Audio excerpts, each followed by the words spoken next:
મુસ્લિમ મતદારોના નામ કમી કરવા સામે વાંધો, મામલતદારને આવેદનપત્ર અપાયું।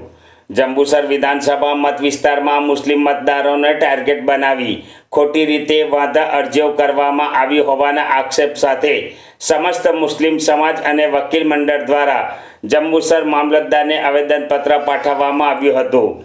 વિપક્ષ અને સ્થાનિક અગ્રણીઓના આક્ષેપ છે કે ફોર્મ નંબર 7 દ્વારા કોઈપણ યોગ્ય કારણ કે દસ્તાવેજી પુરાવા વગર મુસ્લિમ મતદારોના નામો કમી કરવાના પ્રયાસો થઈ રહ્યા છે।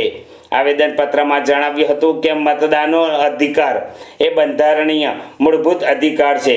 કોઈપણ પુરાવા વગર કે યોગ્ય તપાસ વગર કોઈનું નામ યાદીમાંથી દૂર કરવું તે લોકશાહીની વિરુદ્ધ છે।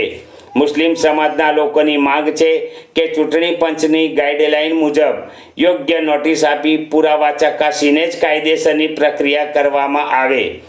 આ અંગે મોટી સંખ્યામાં મુસ્લિમ સમાજના આગેવાનો, જંબુસરના વકીલો અને સ્થાનિક નાગરિકો મામલતદાર કચેરી ખાતે ઉમટી પડ્યા હતા।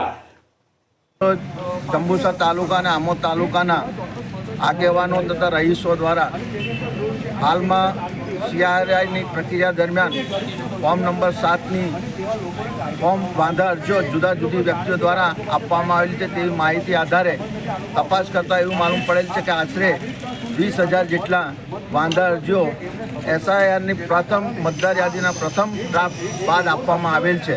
હવે એ આપનાર વ્યક્તિઓ કોણ છે તેની માહિતી મેળવવા માટે તેમજ જે વાંધા અરજીઓ આપવામાં આવેલી છે તે દફતરે કરવા માટે આ સમગ્ર જંબુસર આમોદ તાલુકાના રહીશો દ્વારા આવેદનપત્રમાં આપવામાં આવેલ છે અને તેમાં અમો જે એડવોકેટો છે તમામ એડવોકેટો પણ આ આવેદનપત્રને સમર્થન કરીએ છીએ અને જે વ્યક્તિઓ આ જે ભારતની એકતાને અખંડિતતાને ખંડિત કરવાનો કૃત્ય કરી રહેલા છે તેવા વ્યક્તિઓને ખુલ્લા પાડી તેમની સામે કડકમાં કડક કાયદેસરની કાર્યવાહી કરવા માટે આ આવેદનપત્ર આપવામાં આવેલું છે। જય હિન્દ।